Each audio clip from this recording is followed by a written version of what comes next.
welcome to GagaKnits. My name's Anita and I live in South Wales in the UK. And you can find me on Instagram and Ravelry as Anita Bauble, and show notes will be in the description box below. I'd like to start by saying a big thank you to everybody who commented on my last video where I introduced my new baby grandson Jack. It was very nice to have the messages off you, so thank you for that, and he's doing really well, and Harry still adores him, and I think they're going to be best friends, so that's all good fun. Today is Saturday the 1st of December, and here in Gaga's world it's Christmas Hamper Day. This is something we do as a family. It started several years ago when Jodie left home and got a house of her own. Up until that point she always had a Christmas stocking off Father Christmas, and when she left home and got a home of her own, that stopped. Her favourite thing about Christmas had always been her Christmas stocking. So what I decided to do in its place was make a Christmas hamper and fill it with all sorts of Christmassy things, from Christmas toilet roll to sweet treats and everything in between. She would have that hamper on the 1st of December instead of Christmas Eve, so that made up a little bit for the lack of a stocking. What happens is I make the hamper. Matthew, Jodie, Harry and Jack will come over and they open their hamper and we have a nice meal together. I'm doing a sort of mini Christmas dinner today with turkey and not quite all the trimmings, just to make it a little bit different to Christmas Day. And after that we will all put the Christmas tree up and decorate it together, so it makes a really nice family get together and we have a lot of fun. And this year we're also adding my Christmas nativity to our little tradition, so Harry can see that for the first time today, and all should be it should be good fun. So anyway, well, I've got lots to show you today. I've got some knitting, crochet, sewing, cross stitch and some naughty acquisitions. I've been really good for months and months, and everyone's been showing their Christmas things on their YouTube channels and on Instagram, and well, if I'm going to be tempted, it's going to be at Christmas because I love Christmas. So anyway, let's get on with the knitting.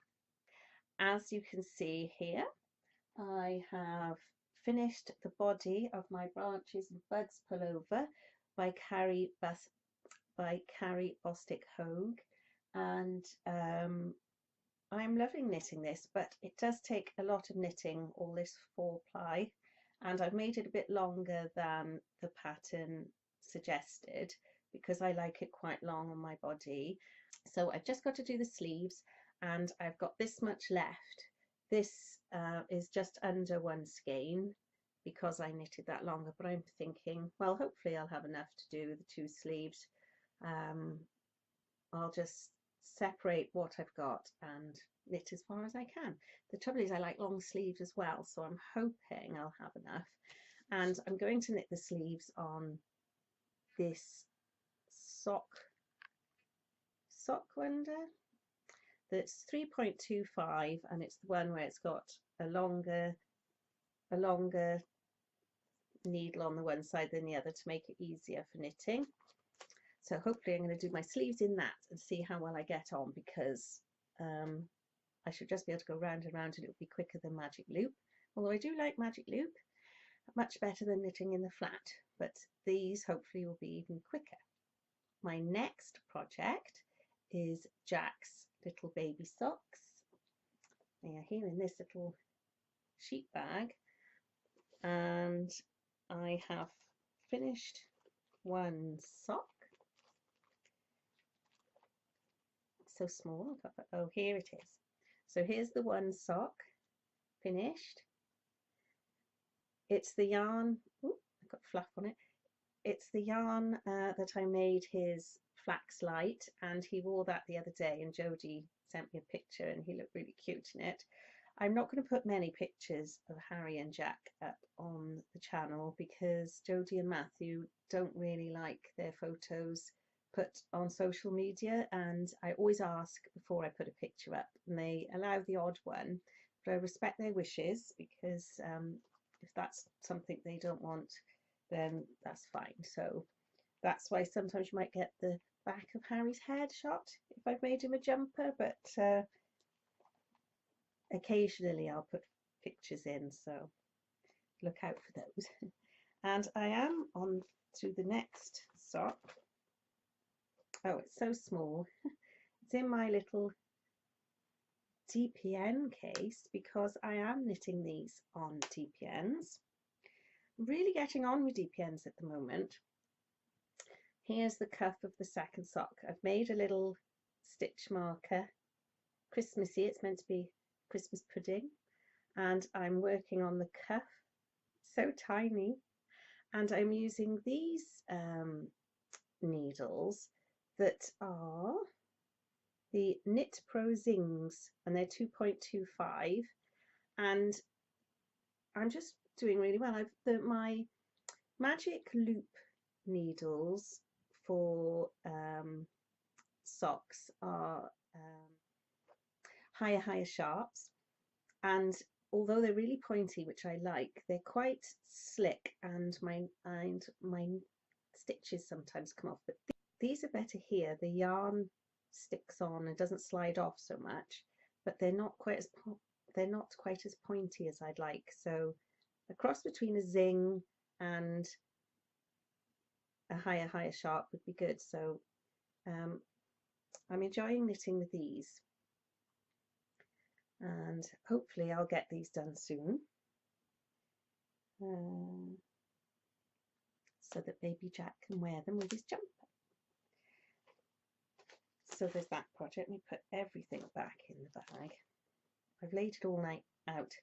I've laid it all out neatly so I can go along in order. Nativity scene update. I have finished a shepherd to go with the sheep, and I have made a stable out of a cardboard box because the stable that I requested from Martin hasn't materialised. So I made one out of a cardboard box and painted it up one evening, and my friend's hamsters have donated some sawdust and some hay to make it look a little bit more authentic.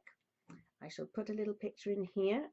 The shepherd is settling in nicely with his sheep, and I am in the process of making Joseph.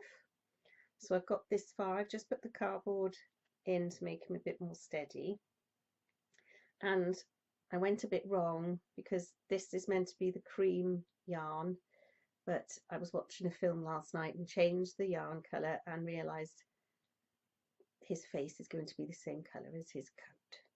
But that'll be okay. He's going to have a nice big beard, and then he's going to have his little headdress on.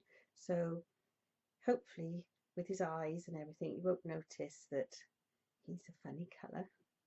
So there's, hopefully I'll finish that today, but we've got Christmas hamper day, but hopefully tonight, if I haven't had too many glasses of wine, I might finish that tonight. And to you, this might look like an empty toilet roll tube.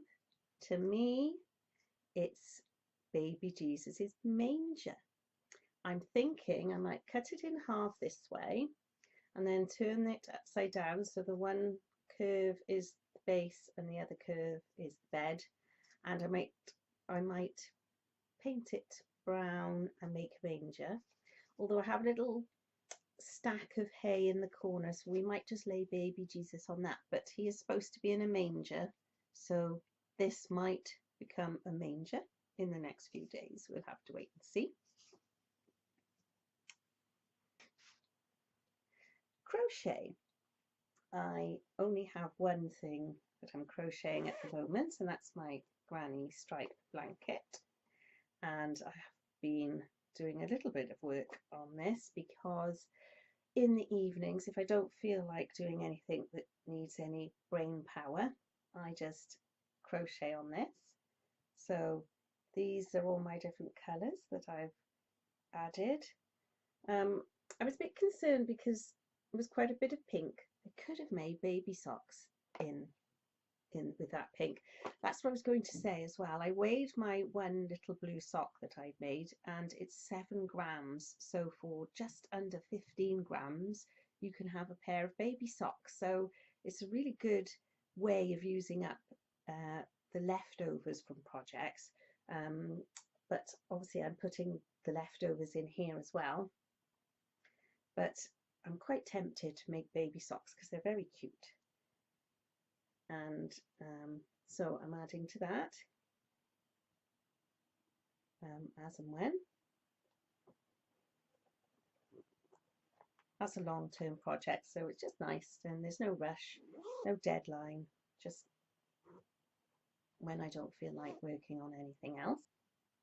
And I have started a cross-stitch project. I haven't got very far.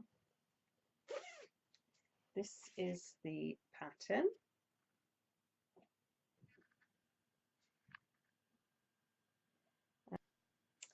And it's a kit, so it came with all the equipment that you need and everything, and I've only got that far. I've done a tiny little bit because I haven't had much time, and I'm hoping to get one of those craft lamps for Christmas that's got a magnifying glass, so that I'd be able to see the cross stitch a little bit better, because the Aida fabric's really fine and my eyes aren't what they used to be. So I find that sometimes I'm not putting the thread in the hole, I'm putting it just outside, and that annoys me. I'm finding it a little bit difficult because the chart is like that. It's not coloured in, and there are a lot of squares where they use 2 threads, so they sort of mark it as a half square, and it's I started doing it like that and I found that a bit messy. So what I've done is every time there's a little half square, I've just ignored it and left it blank. So I'm hoping when I do the back stitching at the end, you won't notice that there's some little spaces, and if it does look obvious, I'll fill them in afterwards. But I didn't like doing the half squares. I found it a little bit messy. But what I do like is that the threads all came already attached to this side of the instructions, and with the corresponding letters to the chart on the side. So that usually I would do that myself, set it up, but I didn't have to because that was done. If the chart had just been coloured instead of, or if they'd use symbols instead of letters, maybe that would have helped, but I find it a little bit hard to follow the chart. There's nothing worse than finding that you've gone wrong and you've got to unpick cross stitch. Unpicking cross stitch, it's a nightmare. I'd probably just give up and leave it languishing. Sewing. So I was making the Jade dress, and it was free with Simply Sewing magazine. I finished the dress. I like the quality of the pattern pieces, and I like the instruction sheet. It's very clear and easy to follow. I don't like the dress itself. I don't like where the waistline is. Well, it's not a waistline. It's not an empire line, it's not a waistline, it's somewhere in the middle, and I find that quite unflattering on me. And it wasn't helped by the fabric being a nightmare to work with. It was so thin and it puckered, it curled at the edges, it got stuck in my sewing machine, so it was a bit of a nightmare. I sewed the hem myself, rather than put it through the sewing machine because I couldn't bear the thought of it catching all the time. On a good point, it fits quite well, so I know I'm getting the fit better when I'm sewing things, but overall I didn't like the dress. I'll put a little video here to show you what I mean, and you can see for yourself. So here's the dress. I've hand stitched the hem, and these are my princess seams, and this is where the waist is, so it's not there for empire line or down there from the waist. It's just at an unflattering spot, and I haven't done the sleeves yet because I'm going to have to hand sew those, so that's why you've got threads, and I've got a bit of a pucker on here somewhere. It was just, I like the pattern on the fabric, but it's too thin, but I thought I could wear it with my Anouk cardigan that I knit recently and didn't have anything to go with it. I think if I put that on, do it up,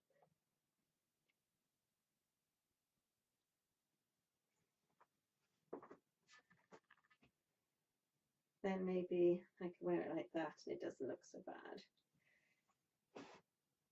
Be sure not to wear it because it takes a long time making things. Maybe I put something up here. I don't know, I don't like it. There we are, I've learned how to do princess seams, and although I don't like the fabric, the fit is quite good, so obviously I'm getting with better fitting things. So there it is. And I forgot to mention one of the things I did wrong. We had to the pattern called for princess seams that I hadn't sewn before, and I managed to do them quite well, I thought, especially with the fabric being like it was.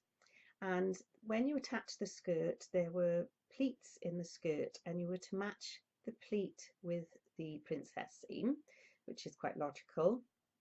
But unfortunately, I lined the pleats up inside because I was sewing things inside out.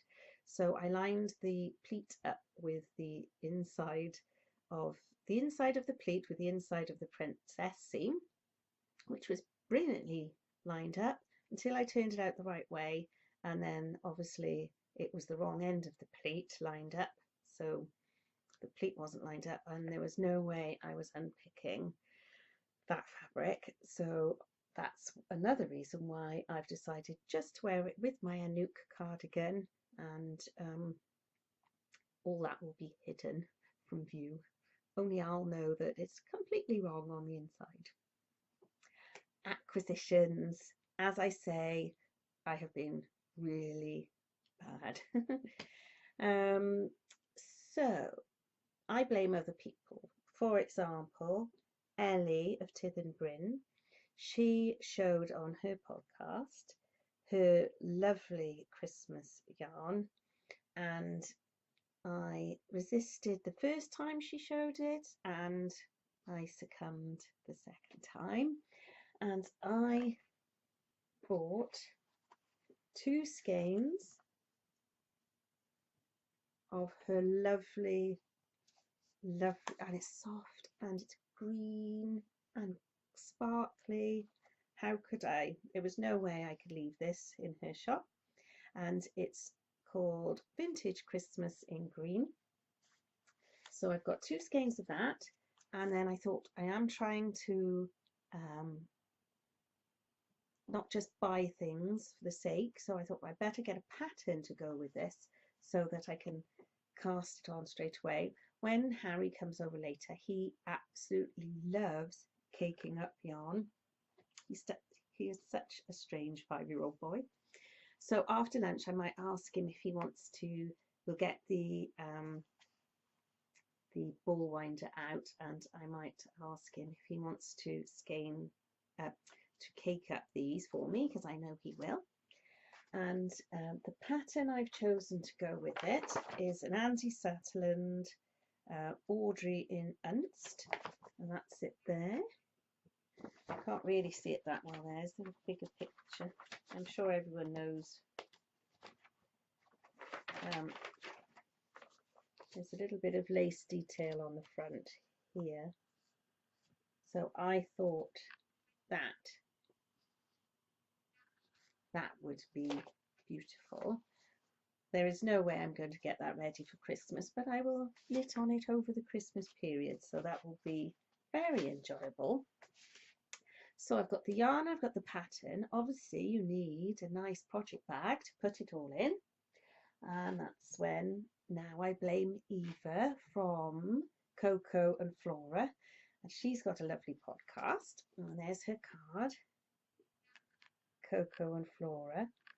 And I got a beautiful project bag from her shop. She's also got an Etsy shop. It's got a little snowflake on the zip, and inside it's all snowflakes, and there's a little pocket.